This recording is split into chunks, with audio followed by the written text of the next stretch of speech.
Alright, I'm in my barn here and fresh off the broken bracket from my last video, tedding that bottom field, and I really need this tedder. I really need this tedder to be delivering the mail, and I need it to ted this hay, and I may ted it again. I may run the cages on it and rake hay up too. So it's essential that this Vermeer operates. And I'm not sure I got what I need to fix this. I can tell you the root cause of this failure is there's a bolt right there that holds this thing up in position. So if I pick up on it, you can see it kind of pivoting like that. And over here, there's two bolts here. So the easy button here is to take 3 bolts loose, this one, and this one, and just set this guard off of the machine and make it a winter project, and then I'd have to unbolt it right here too. And that's kind of what I'm inclined to do. I need to be back out on the field. I'm not sure if these tines can get in the rear wheels. As long as I've got stops here and here, these two places right here are I just use them for holders. But right now I just have that loose, but I can put a bolt on the bottom of it, and that would keep this from dropping out and the thing just going out of control from a pivot right here. So I hate to take that guard off, but I think right now I'm in a pinch, and I'm going to take it off. And then I'll probably go on to YouTube and look at videos. This is a Lely 300 Combi painted Vermeer yellow and called a TR90. But I wonder how many of those the previous owners have taken these guards and thrown them in the woods. But this would then be a winter fix. I mean, we're just about done for the year, so I think I'm inclined to take this off and get back in the field. So let me see what I can do here. All right, so taking the guard off is not going to work, and the reason is, at least not today, is because I need some kind of a hex to go down in that into that bolt, and I guess it was asking too much for the manufacturer to use something that had a male hex to it. So what I got in mind here, I've got this is a grade 5 bolt. Now everything on here is metric, but I think I can fit this thing in. It's almost a line-to-line finish. It's almost a line-to-line fit, and then pin this, get this thing bolted down fast, and that may be enough to keep it from moving around and banging till I can finish out the day or the week or whatever it is I need to do. But let me see if I can get this bolt in there, and I'll come back. Okay, I think I got a fix in place that'll finish out the season until I can revisit. Basically, I put the bolt in there, and I've got a washer and lock washer on there. I'm not The bolt's just about flush with the threads on the end of the bolt. I mean, the nut is just about flush. I'd like to have more threads coming out. I like somewhere between 3 and 5 threads, but I got it snugged down really tight, and I put some Loctite on it. And but it, I mean, it's definitely firmed up the this guard.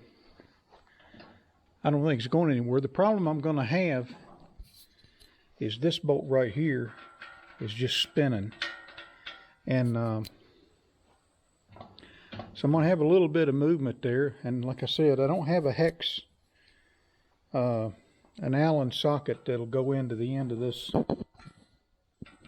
bolt right here, and then on this side there's a brace that comes down right there, so this one's definitely nice and tight.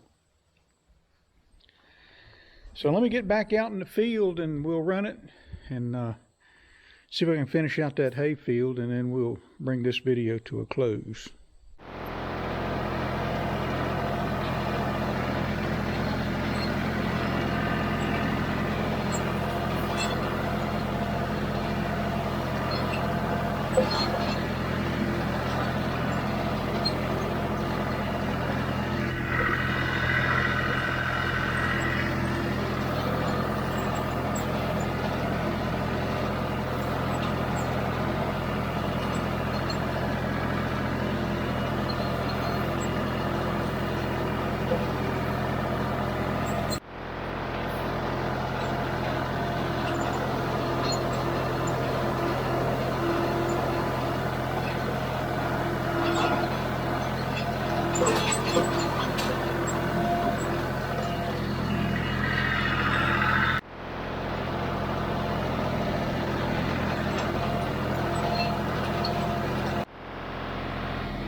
Found my glove.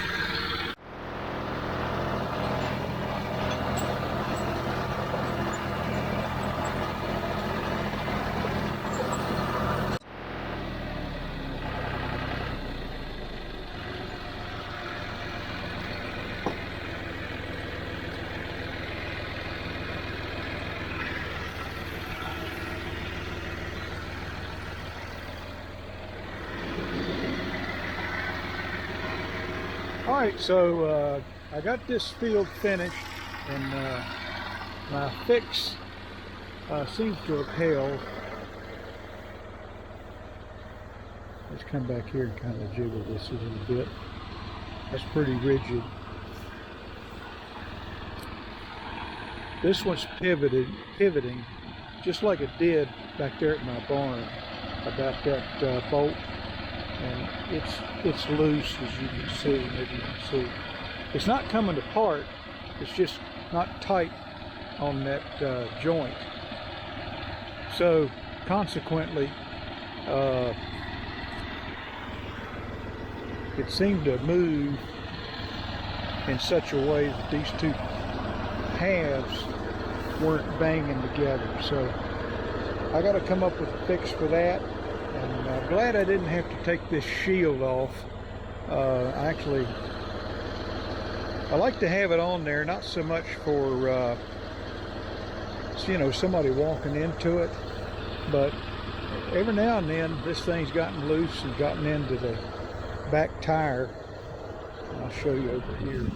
I know it happened one time, kind of severely, right here. And it actually bent that bar a little bit. But it's better that it gets into that than it gets into these tines. I don't know if it has enough motion to get into the tires with the tines, but I'd prefer not even to go there. But anyway, I think we can finish out the season with it like it is, and then I'll come up with a fix on that. You know, one of the first things that crosses my mind is to take a piece of tube or a pipe or a steel rod and shove down in there and shove it up in there, and then put a couple of holes in here with bolts, and that way, you know, it's kind of sandwiched together. But I'm not sure what I'm going to do, but we're getting close to the end here on hay season, and this will be on my winter round to it project list. But all in all, it did pretty good. We were able to get back in the field and finished heading out this low ground. So we got a lot of hay on the ground for me, and you know, I don't really like to take big chunks of hay, because you never know what could happen. I mean, this is, in a lot of ways, this is kind of a Mickey Mouse malfunction, but you know, you just put your whole crop at risk when you lay down too many acres, and especially when you're an army of one, as I am now. And so typically I would do it by itself, but I've lumped it into that west field and that plateau up there, and but I got allegedly a string of dry, low humidity days, so this down in here might sit a day longer than that up there, just because of the shadows. But you know, if the humidity's down and the temperature's up, it comes up a little more, and right now we got good breeze, really good breeze. It'll dry out, and so that's kind of the video. More haying to come, so talk to you later.